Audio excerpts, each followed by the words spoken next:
preventing other cities from doing the same thing. If that does happen, I think we keep fighting, we keep working where we can at the local level.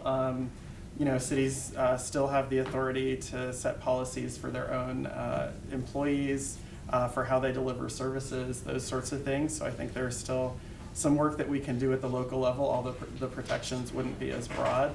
And then I think we need to organize politically and get those folks out of office so that we can take the state back and start making progress again.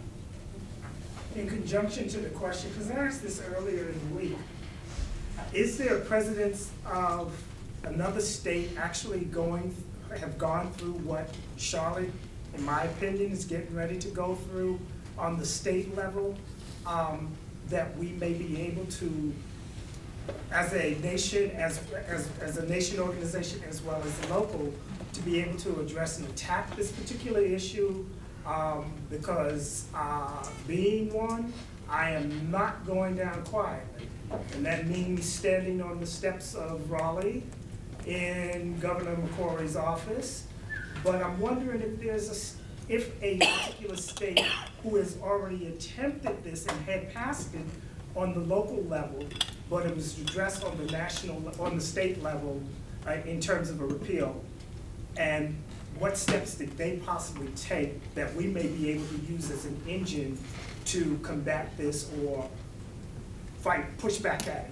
It's a great question. I'll give a couple examples and folks may have some other ideas, but I think the veto in South Dakota just in the last couple months here is huge. To have a Republican governor in a Republican state vetoing their attempt to preempt local laws, or actually bathroom policy, Yep. Sorry, but similar. I think that sets local control. Yeah, it sets, I think that sends a really powerful signal that we can call out here in North Carolina and in other places.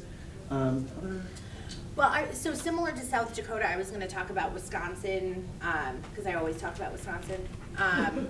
But we actually had the exact same bill in Wisconsin that they had in South Dakota, which was about limiting access to bathrooms for transgender pupils. And we have, you may have heard of him, Scott Walker, and a Republican legislature. So, what?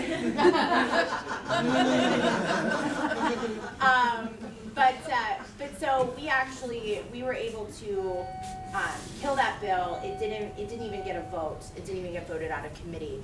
And a big chunk of that, there were many reasons, but one of the big chunks was the local control argument and how that actually is not in alignment with conservative values.